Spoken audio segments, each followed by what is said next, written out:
नमस्ते। मेरा नाम प्रकाश सती है और आज मैं आपसे संन्यास के बारे में कहने जा रहा हूँ। संन्यास लोग सुनते ही बोर हो जाते हैं और भाग जाते हैं, मगर आप मत भागिएगा, तभी तो आप जान पाएंगे संन्यास क्या है। संन्यास का पहला सूत्र है नो रेजिस्टेंस एट ऑल। कोई विरोध नहीं, कोई भी विरोध नहीं। इस सूत्र से पूरा संन्यास समझ आता है। ना इस सूत्र के आगे कुछ है ना पीछे कुछ है, इसी सूत्र में पूरा संन्यास है। जब मैं लोगों से मिलता हूँ उनको पता लगता है कि मैं सन्यासी हूँ तो उनका रिएक्शन बहुत वियर्ड होता है। आप और सन्यासी, आप तो कहीं से सन्यासी नहीं लगते। तो मैं उनसे पूछता सन्यास से आपका मतलब क्या है। वो बोलते हैं सन्यास में दाढ़ी बड़ी होगी, गले में माला होगी, कानों में कुंडल होंगे, साधारण कपड़े पहनता होगा, ब्रह्मचर्य का पालन करता होगा और आश्रम में रहता होगा, मतलब चीज़ों को त्याग देगा, दुनियादारी से दूर होगा। उनके लिए ये सन्यास है। त्यागना, दाढ़ी बढ़ा लेना, साधारण कपड़े पहनना, ये सन्यास है उनके लिए। मगर ऐसा बिल्कुल नहीं है, सन्यासी बिल्कुल भी नहीं है। सन्यास क्या मैं आपको बताता हूँ। सन्यासी एक प्योर एनर्जी है, वो जो लाइफ के साथ बहता रहता है। Flow with the life, flow with the waves, no resistance at all, कोई विरोध नहीं। जब आम इंसान एक किसी प्रॉब्लम में फंसता है, जब उसके साथ कोई सिचुएशन आती है, तो वो कोशिश करता है, पूरी कोशिश करता है, मगर जब वो कोशिश करके कामयाब नहीं हो पाता तो फ्रस्ट्रेट हो जाता है, चीखता है, चिल्लाता है। अलग अलग सिचुएशन में अलग अलग रिएक्शन होता है, टेंशन में होता है। मगर जब सन्यासी किसी सिचुएशन में फंसता है तो उसको कोशिश वो भी करता है पूरी, मगर वो को फेल होने के बाद सिचुएशन में अगर वो कोशिश करके फेल हो गया तो वो चीखेगा, चिल्लाएगा नहीं, फ्रस्ट्रेट नहीं होगा, वो इक्वलाइज रहेगा, बैलेंस रहेगा। ये सन्यास की है। ये फ़र्क है सन्यासी और आम आदमी के बीच में। जब इंसान विरोध करता है तब दुख आता है। दुनिया में जितना भी सारा दुख है, सारा का सारा दुख सिर्फ विरोध की वजह से। लोग विरोध करते हैं चीज़ों को, ये क्यों नहीं हुआ, ऐसे क्यों नहीं हुआ, मुझे ये क्यों नहीं मिला, मुझे वो क्यों नहीं मिला, मैं वो डिज़र्व करता रहा, मैं ये डिज़र्व करता रहा, या मैं खूबसूरत क्यों नहीं, मैं बदसूरत क्यों, मैं अमीर क्यों नहीं, मैं गरीब क्यों।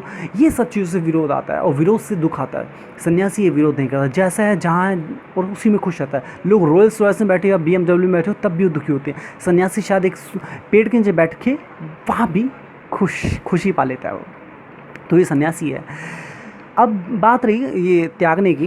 रिनाउंसिंग का मतलब है त्यागना। और जब हमारे सेलिब्रिटीज़ सन्यासी के बारे में बात करते हैं, सन्यास के बारे में बात करते हैं सेलिब्रिटीज़, वो बोलते हैं कि हम सन्यास ले रहे हैं, मतलब वो क्रिकेट छोड़ देंगे या फिल्में छोड़ देंगे या पॉलिटिक्स छोड़ देंगे या बिज़नेस छोड़ देंगे। तो उनके लिए वो सन्यास है, त्यागना सन्यास है। उन्होंने बहुत गलत इंटरप्रेट किया है इस चीज़ को, बहुत कन्फ्यूजन पैदा होती है इससे। पहले के लोगों ने भी इसी तरीके से बोल रखा है कि सन्यास का मतलब बहुत हार्ड लाइफ होगी, त्यागना पड़ेगा। तो जब हम अपने यंगस्टर, मैं कभी भी यंगस्टर से बात करता हूँ तो उनसे मैं सन्यास के बारे में जैसे ही बोलता हूँ, बोलते नहीं नहीं हमें नहीं सुनना, ये बोरिंग लाइफ, हम अपनी लाइफ में एंजॉय कर रहे हैं। तो क्या होता है, क्यों ऐसा बोलते हैं? रीज़न यही है कि जो सेलिब्रिटीज़ और हमारे जो पहले के लोगों ने जो बोल रखा है, उनको लगता है कि सन्यास मतलब वो त्यागना, वो सब बोरिंग लाइफ, वो मालाएं जपना बैठ के और वो सब बोरिंग। नहीं नहीं नहीं, ये बिल्कुल भी नहीं है। सन्यास का मतलब रिनाउंसिंग बिल्कुल भी नहीं है। सन्यास तो आज़ादी देता है। सन्यास सोसाइटी की जितने भी सड़े वो रीति रिवाज और कानून है, वो सबसे आज़ादी देता है आपको। सन्यास कभी भी किसी चीज़ को ब्लाइंडली फॉलो नहीं करता, कभी भी नहीं करता। ब्लाइंडली फॉलो कभी नहीं करता। वो पहले चीज़ों को जांचता है, परखता है, जांच परख के चीज़ों को। जब वो जान जाता है क्या सही है क्या गलत है, तब वो चीज़ें करता है। यही तो सन्यासी है। सन्यासी एक तरह के साइंटिस्ट होता है, रिसर्चर होता है, खोजी होता है। मगर आम इंसान क्या करता है, वो रिलीजन्स जो भी हैं, लोगों को पता नहीं होता उसके बारे में। वो बोलते हैं हमें बहुत कुछ पता है, हकीकत में उनको कुछ नहीं पता होता। वो ब्लाइंडली फॉलो कर रहे होते हैं। वो सोचते हैं वो बहुत कुछ जानते हैं, वो जानते नहीं चीज़ों के बारे में। इन्हीं चीज़ों की वजह से चीज़ों को ना जानना और उसको डिफेंड करना या और ये सब करना, गड़बड़ी, इन सब चीज़ों से गड़बड़ी फैलती है। अगर सभी सन्यासी हो जाए तो सोसाइटी इतनी ब्यूटीफुल होगी, कोई विरोध नहीं करेगा किसी चीज़ में, सब शांत रहेंगे, ठीक है। कोई किसी की लाइफ में इंटरफेयर नहीं करेगा, सबको फ्रीडम हो अपनी बात कहने का और जीने का। कोई भी कहीं जा सकता है, कहीं भी आ सकता है, सब सारे बॉर्डर्स और ये सब चीज़ें हट जाएंगी, लाइफ ब्यूटीफुल आएगी, सोसाइटी ब्यूटीफुल हो जाएगी। मगर ऐसा है नहीं। तभी मैं कोशिश कर रहा हूँ कि मैं सन्यास के बारे में बताऊँ। तो ये मेरी कोशिश है, पता नहीं मैं कितना कामयाब होऊंगा। इससे पहले भी गीता लिखी जा चुकी है, गौतम बुद्ध ने बोला है, ओशो ने बोला है, अष्टावक्र ने बोला है, गुरु नानक ने बोला है, बहुत कई लोगों ने बोला है, कबीर ने बोला है। तो ये इन सब महान लोगों ने बोला है, ठीक है। मगर तब भी लोग समझ नहीं पाए। ये बुक है जो मैंने लिखी है, इसका नाम है futuristic version of Gita, the ultimate theory of fate.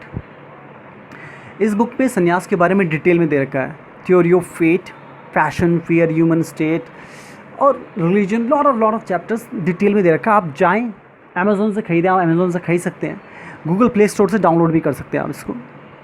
जाएँ, खरीदें, पढ़े और देखें कैसा लगता है आपको। अगले वीडियो में मैं आपसे थ्योरी ऑफ फेट के बारे में बात करूँगा। थ्योरी ऑफ फेट आप सोच रहे होंगे कि कुछ बातें मैंने ऐसी बोली जो आपको डाइजेस्ट नहीं हुई होंगी। थ्योरी ऑफ फेट आप जब सुनेंगे वो पूरी साइंटिफिक है, फुली लॉजिकल है। तो आप सुनने के बाद आप डिसाइड कीजिए कि फेट होता है नहीं होता है, भाग्य होता है नहीं होता है। ये पूरी एग्जिस्टेंस भाग्य से बंधी गई, ये मेरी थ्योरी बताएगी आपको। इतनी एक्यूरेट थ्योरी है कि आप उसको मैथमेटिकल इक्वेशन में कन्वर्ट कर सकते हैं। तो ऐसा है। बाकी आप वीडियो देखिए और उसके बाद आप अपने सवाल जवाब जो भी हैं छोड़िए। मुझे अच्छा लगेगा उनका जवाब देने में।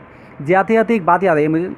आई was watching some news channel, तो वहाँ कोई समबडी इज़ देयर, वो सोच रहा था कि वो बहुत इंटेलिजेंट है। उसने बोला कि इंग्लिश जो लैंग्वेज है बहुत गिरी हुई लैंग्वेज है और ये लोग भी गिरे हुए होते हैं।